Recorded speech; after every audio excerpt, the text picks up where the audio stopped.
Hello student, তোমাদের সবাইকে do EC চ্যানেলে স্বাগত। মাধ্যমিক 2026-এর পরীক্ষাকে সামনে রেখে টেস্ট পেপারের যে ম্যাথমেটিক্সের প্রবলেমগুলো আমরা সলভ করেছিলাম, আজকে সেরকমই এবিটিএ টেস্ট পেপারের 895 নম্বর পাতায় যে স্কুলটা রয়েছে, তো সেটার একের দাগের একের প্রশ্ন করতে চলেছি আমরা। তো একের দাগে একের প্রশ্ন কি বলেছে? বার্ষিক 8% সরল সুদে কোনো আসল কত বছরে সুদে আসলে 3 গুণ হবে? অপশান এ বলেছে 10 বছর, অপশান বি বলেছে 15 বছর, অপশান সি বলেছে 20 বছর, আর অপশান ডি বলেছে 25 বছর। দেখো আমরা কীভাবে করছি। এখানে আমরা কীভাবে করব? প্রথমে ধরছি যে আমরা আসল সমান এক্স টাকা ধরছি। আসল পি ইকুয়াল টু এক্স টাকা। বলে দিয়েছে বার্ষিক 8% সরল সুদে, তাহলে সুদের হার 8%। সুদের হার আর ইকুয়াল টু 8%। কত বছরে, মানে সময় আমাকে বের করতে হবে। সময় সমান টি বছর। কি লিখলাম? টি বছর। সময় বের করতে হবে। এবার বলেছে কি সুদে আসলে 3 গুণ হবে। মানে কি? মানে সুদ এবং আসল মিলে 3 গুণ হবে। তাহলে এক্স টাকা 3 গুণ হয় 3x টাকা। যেহেতু আসল এক্স, তাহলে সুদ কত হবে? তাহলে সুদ হবে যে, সুদকে লেখা হয় আই দিয়ে, সুদ হবে কি 3x মাইনাস এক্স সমান 2x টাকা। ওকে। আর আমরা কি জানি সরল সুদের সূত্র? I equal to P T R by 100। তাহলে এখান থেকে আই হচ্ছে যে 2x দেওয়া রয়েছে, পি আসল হচ্ছে এক্স, টি সময় বের করতে হবে, সুদের হার 8 বাই 100। তাহলে 2x into 100 by x into 8 সমান টি। ওকে। তাহলে এক্স এক্স কেটে গেল, 2 4 8, 4 5 100। তাহলে টি সমান 25।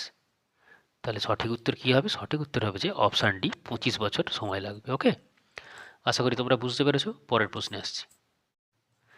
দুইয়ের দাগের প্রশ্ন বলেছে x square minus 5x plus K equal to 12 সমীকরণের বীজদ্বয়ের গুণফল -3 হলে কে এর মান কত হবে? তাহলে আমরা কি জানি? আমরা জানি যে যদি কোনো একটা সমীকরণ A X square plus B X plus C equal to 0 হয়, তার বীজদ্বয়ের গুণফলের সূত্র হচ্ছে যে সি বাই এ। তাহলে এখান থেকে কীভাবে বের করছি দেখো। X square minus 5x plus K equal to 12, এই সমীকরণের, এটাকে আমরা কি লিখব? X square minus 5x plus K minus 12 equal to 0। ওকে। তাহলে এই সমীকরণের বীজদ্বয়ের গুণফল কি হবে? বীজদ্বয়ের গুণফল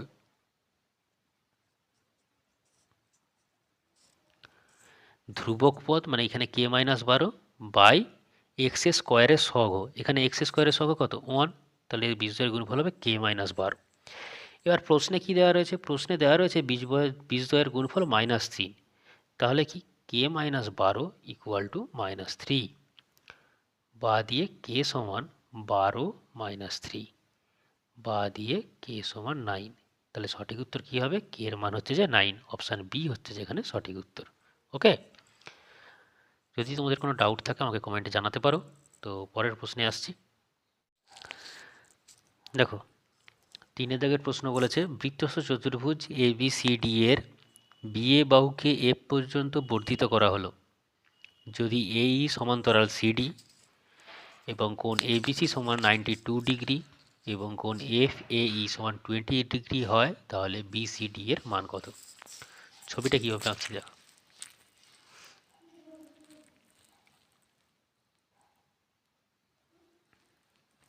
একটা বৃত্ত বলেছে বৃত্তস্থ চতুর্ভুজ,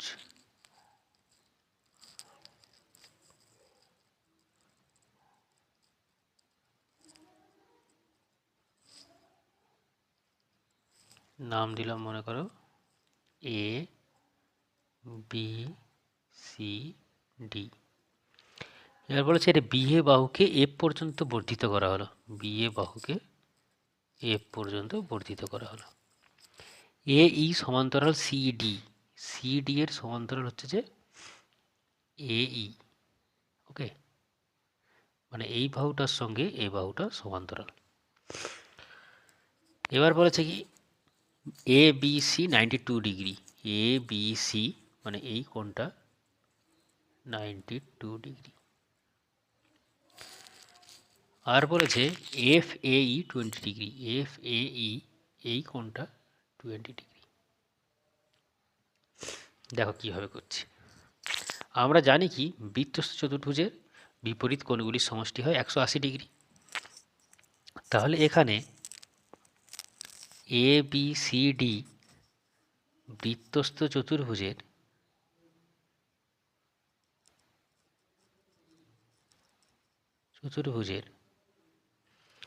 কোণ বি প্লাস কোণ ডি সমান কত 180 ডিগ্রি, বা দিয়ে কোণ ডি সমান 180 মাইনাস কোণ বি। এবার কোণ বি এর মান দেওয়া রয়েছে 92 ডিগ্রি, তাহলে কোণ ডি এর মান কত হবে এখান থেকে 88 ডিগ্রি, কোণ ডি এর মান। এখানে কোণ ডি বলতে কোনটা, এই কোণটার মান হচ্ছে যে 88 ডিগ্রি হলো। এবার দেখো যেহেতু এ ই সমান্তরাল সিডি এবং এডি ভেদক, মানে কি এটার সঙ্গে এটা সমান্তরাল আর এটা ভেদক, তাহলে এই কোণটার সঙ্গে এই কোণটা সমান হবে, তাই তো। তাহলে কোণ সি ডি এ সমান কোণ A sorry A C D A সমান ডিএই, ডিএই, ওকে। তাহলে সিডি এর মান কত 88 ডিগ্রি, তাহলে ডি এর মান কত সমান 88 ডিগ্রি। এবার কোণ ডিএএফ মানে এই পুরো কোণটা, এটা কত হবে সমান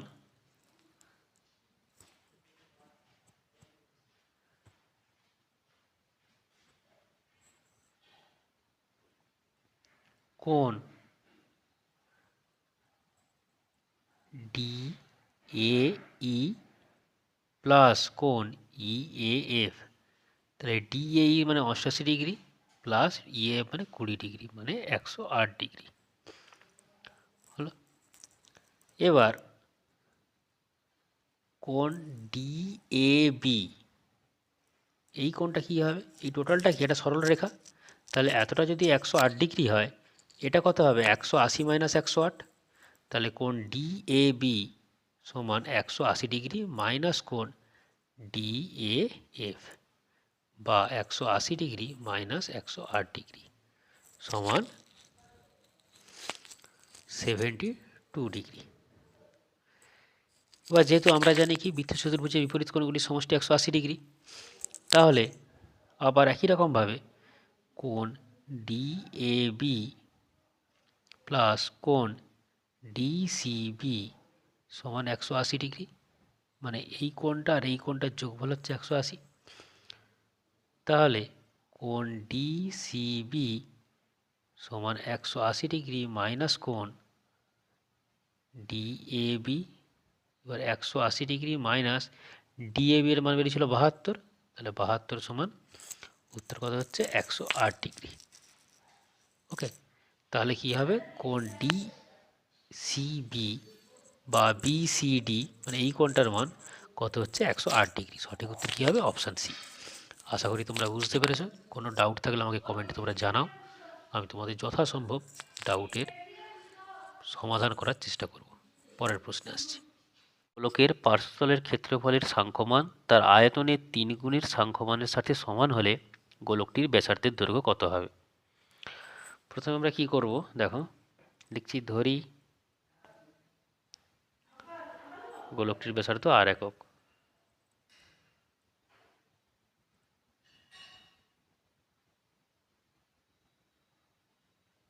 r একক। তাহলে পার্শ্বতলের ক্ষেত্রফল কত হবে? তাহলে পার্শ্বতলের ক্ষেত্রফল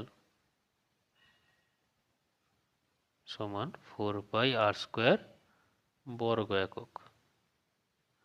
আর আয়তন কত হবে? আয়তন হবে 4/3 πr³ ঘন একক। এবার যেহেতু প্রশ্নে বলে দিয়েছে পার্শ্বতলের ক্ষেত্রফল আর আয়তনের 3 গুণের সাথে সমান, তাই তো? তাহলে এখানে আমরা কি করব? 4πr² সমান 3 × 4/3 πr³।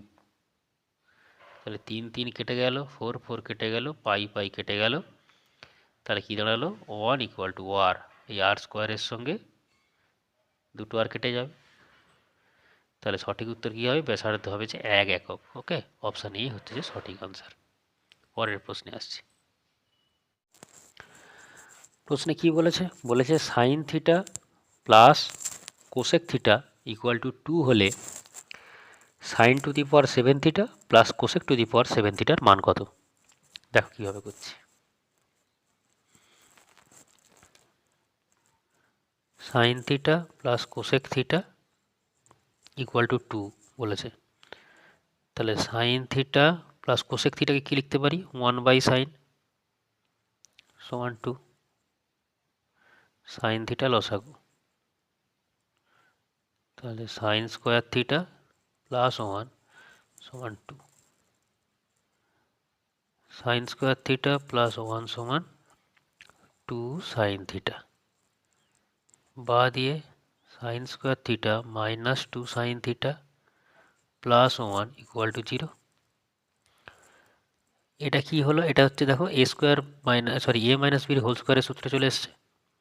এটাকে লিখতে পারি sine theta minus 1 whole square সমান 0। বা দিয়ে সাইন থিটা মাইনাস 1 = 0। বা দিয়ে সাইন থিটা = 1। বা দিয়ে সাইন থিটা সমান সাইন 90 ডিগ্রি। বা দিয়ে থিটা = 90 ডিগ্রি। তাহলে থিটার মান কি পেলাম? 90 ডিগ্রি। আমাকে কি বের করতে বলেছে? Sine to the power 7 theta plus cosec to the power 7 theta. তাহলে এটা কি লিখব? Sine to the power 7 90 degree, কারণ থিটার মান 90 ডিগ্রি বের করেছি, plus cosec to the power 7 90 degree. Sine 90 ডিগ্রির মান 1, তাহলে 1 টু দি পাওয়ার 7। কোসেক 90 ডিগ্রির মানও 1, তাহলে 1 টু দি পাওয়ার 7। তাহলে কী হবে? 1 + 1 = 2। সঠিক আনসার কী হবে? 2। তাহলে এখানে সঠিক উত্তর হবে অপশান বি। ওকে, আশা করি বুঝতে পেরেছ। পরের প্রশ্নে আসছি। 6 দাগের প্রশ্নটা বলেছে কি? বলেছে যে 6 7 a 8 b ও 14 এই সংখ্যাগুলির গড় 9 হলে নিচের কোন সম্পর্কটা ঠিক? গড় মানে কি আমরা জানি? সংখ্যাগুলোকে সমষ্টি ভাজিত যতগুলো সংখ্যা আছে তত। তাহলে এখানে কি হবে? 6 + 7 + a + 8 + b + 14 বাই এখানে সংখ্যা আছে 1 2 3 4 5 6 বাই 6 = গড় বলে দিয়েছে কত? 9 = 9। ওকে, তাহলে যোগ করলে কী হবে? 6 আর 7 হয় 13, 13 আর 8 হয় 21, 21 আর 14 হয় 35। তাহলে 35 + a + b সমান 6 × 9 মাল্টিপ্লাই করলে হয় 54। তাহলে a + b সমান হয় 54 - 35 দিয়ে a + b সমান 19। ওকে, তাহলে সঠিক উত্তর কী হবে? Option B, a + b = 19। আশা করি তোমরা বুঝতে পেরেছ। পরের দাগের 2 দাগের প্রশ্নে আসছে। 2 দাগের প্রশ্নে কি বলেছে? শূন্যস্থান পূরণ করো। প্রথম প্রশ্ন বলেছে যে বার্ষিক y% সরল সুদের হারে x টাকা 2 বছরের সুদাসল হবে ড্যাশ টাকা। সুদাসল মানে এখানে বলেছে সুদ প্লাস আসল। দেখো এখানে কি কি দেওয়া আছে। এখানে অলরেডি বলে দিয়েছে হার বা সুদের হার যেটাকে আমরা বলছি, সেটা বলে দিয়েছে y%। x টাকার মানে আসল বলে দিয়েছে x টাকা, হারটাকে আমরা আর দিয়ে লিখি। 2 বছরে তাহলে কি সময় বলে দিয়েছে, তাহলে সময় t সমান 2 বছর। তাহলে আমাদের সুদ কত বের করতে হবে? সুদ মানে i বের করতে হবে। আমরা কি জানি? i সমান ptr বাই 100। তাহলে পি এখানে হচ্ছে যে এক্স, টি হচ্ছে 2, আর হচ্ছে ওয়াই বাই 100, 2 50 100, তাহলে এক্স ওয়াই বাই 50। এটা কি হলো? এটা হচ্ছে যে সুদ। এবার প্রশ্নে বলেছে কি সুদ আসল, মানে কি সুদ যুক্ত আসল। তাহলে আসল কত ছিল? এক্স, আর সুদ কত? X Y by 50। তাহলে কি হবে? অতএব সুদ আসল সমান X plus X Y by 50 টাকা। ওকে, তাহলে শূন্যস্থানে কি হবে? X plus X Y by 50। Okay, পরের প্রশ্নে আসছে। দুয়ের দাগের প্রশ্ন বলেছে কি 3x² মাইনাস 2x মাইনাস 1 দ্বিঘাত সংখ্যামালায় এক্স স্কোয়ার এক্স ও এক্স টু দি পাওয়ার 0-র সহগের যোগফল হবে ড্যাশ। এই সংখ্যামালায় প্রথমে দেখো এক্স স্কোয়ারের সহগ সমান 3, কারণ কি এক্স স্কোয়ারের সঙ্গে 3 আছে। ওকে, সঙ্গে যেটা আছে সেটা হচ্ছে সহগ। এক্স এর সহগ কি? -2। সহগ সবসময় চিহ্ন সমেত হয়, চিহ্ন সহ হয়। ওকে, আর এক্স টু দি পাওয়ার 0-র সহগ কত? যে ধ্রুবক পদ আছে সেটাই হচ্ছে এক্স টু দি পাওয়ার 0, মানে -1। তাহলে এদের যোগফল কত? 3 প্লাস অফ -2 প্লাস অফ -1, মানে 3 -2 -1 মানে 0। তাহলে সঠিক উত্তর কি হবে? সঠিক উত্তর হবে যে 0। ওকে, তো আশা করি বুঝতে পেরেছো। দেখো 3-এর দাগের প্রশ্ন কি বলেছে, sine theta minus 30 degree equal to cos কত হবে? কীভাবে করছি দেখো, আমরা কি জানি? আমরা জানি যে সাইন থিটা সমান কস 90 ডিগ্রি মাইনাস থিটা। তাহলে কস 90 ডিগ্রি মাইনাস, এখানে থিটা মানে কত? Theta minus 30 degree. তাহলে এটা কি হবে? কস 90 ডিগ্রি মাইনাস থিটা মাইনাসে মাইনাসে প্লাস 30 ডিগ্রি সমান কস 120 ডিগ্রি মাইনাস থিটা। তাহলে সঠিক উত্তর কি হবে? 120 ডিগ্রি মাইনাস থিটা। ওকে, আশা করি বুঝতে পেরেছ। পরের প্রশ্নে যাচ্ছি। 4-এর দাগের প্রশ্ন কি বলেছে? বলেছে যে দুটি বৃত্ত পরস্পরকে ছেদ বা স্পর্শ না করলে বৃত্ত দুটির সর্বাধিক ড্যাশটি সাধারণ স্পর্শক অঙ্কন করা যায়। দেখো, মনে করো দুটো বৃত্ত, এই একটা বৃত্ত, এই একটা বৃত্ত পরস্পরকে ছেদ করেনি বা স্পর্শও করেনি। তাহলে এদের এই উপরে একটা স্পর্শক সাধারণ স্পর্শক থাকবে, নিচে একটা সাধারণ স্পর্শক থাকবে, আর কি আর দুটো তির্যক স্পর্শক থাকবে, মানে যেটা একে এইভাবে ছেদ করে একে ছেদ করবে, টাচ করবে, এইভাবে হবে। তাহলে সব মিলে কি 4টে স্পর্শক টানা যায়। তাহলে সঠিক উত্তর কি হবে? 4টি স্পর্শক অঙ্কন করা যায়। ওকে, আশা করি বুঝতে পেরেছো। পরের প্রশ্নে আসছি।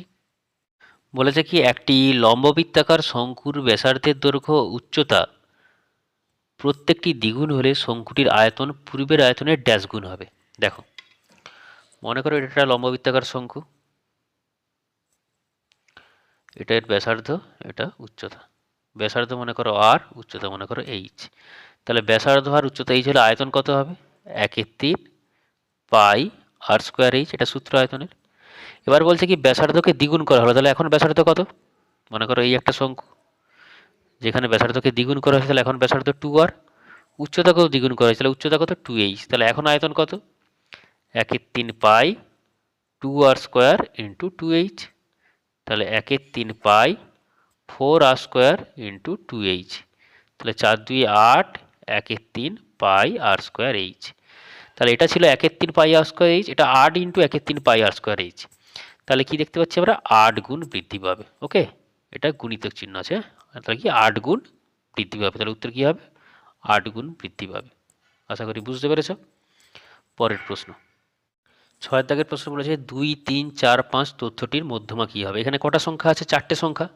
4টে সংখ্যা মানে মধ্যমা হবে সেকেন্ড সংখ্যা প্লাস থার্ড সংখ্যা বাই 2। তাহলে সেকেন্ড সংখ্যা কত? 3 প্লাস 4 বাই 2 মানে 7/2 সমান উত্তর হবে কি 3.5। আনসার কি হবে? 3.5। ওকে, আশা করি বুঝতে পেরেছ। পরের প্রশ্ন। দেখো 3-এর দাগের প্রশ্নে কি বলেছে? বলেছে কোনটা সত্য আর কোনটা মিথ্যা সেটা লিখতে বলেছে। প্রথম প্রশ্ন কি বলেছে? একটি ব্যবসায় পিন্টু ও অসিফের মূলধনের অনুপাত 5:4।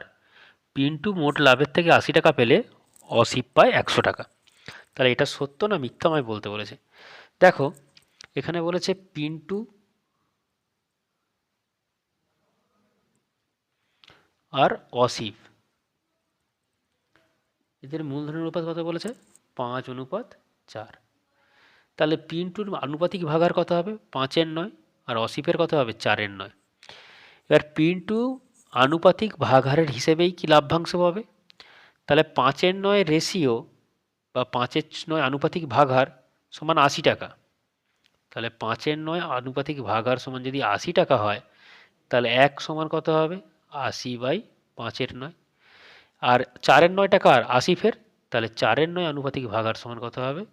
80/5/9 ইন্টু 4/9 সমান 80 ইন্টু 9/5 ইন্টু 4/9। 9 কেটে যাবে, 5 ষোলোয় 80, 16 4 64। তাহলে আসিফ কত পাবে? 64 টাকা। কিন্তু আমাকে প্রশ্নে কত বলেছে? 100 টাকা। তাহলে এটা কি? মিথ্যা। যেখানে বুঝতে কোনো সমস্যা হবে আমাকে কমেন্টে জানিও, আমি তোমাদের ডাউট ক্লিয়ার করে দেবো। যদি কোনো সমস্যা হয়, আশা করি সমস্যা হওয়ার কথা না, যদি কোনো সমস্যা হয় আমাকে কমেন্টে জানিও। আসছি পরের প্রশ্নে। দেখো বলেছে কি 4 দাগের প্রশ্নে, একটি নিরেট অর্ধগোলকের সমগ্রতলের ক্ষেত্রফলের মান যদি 462 বর্গ সেমি হয়, তাহলে অর্ধগোলকটির ব্যাসার্ধ 7 সেমি। এটা সত্য না মিথ্যে জিজ্ঞেস করেছে। দেখো, ধরি আমরা, মনে করো এটা একটা নিরেট অর্ধগোলক, ধরলাম এর ব্যাসার্ধ আর, তাহলে এর সমগ্রতলের ক্ষেত্রফল কি হবে? নিরেট অর্ধগোলকের সমগ্রতলের ক্ষেত্রফল হয় যে 3πr²। তাহলে এই 3πr² সমান কি হচ্ছে? 462। তাহলে r² সমান কত হবে? 462/3π। r² সমান 462/3 ইন্টু পাই মানে কত? 22/7। তাহলে এখান থেকে কি লিখতে পারি? 462/3, 22/7 কি হবে? উল্টে যাবে, উল্টে গেলে হয়ে যাবে কি? 7/22। ওকে, কাটাকাটি করলে 22 × 2 = 44, 22 × 1 = 22, 3 × 7 = 21। তাহলে r সমান √7 × 7 সমান কত? 7। তাহলে ব্যাসার্ধ কত? 7।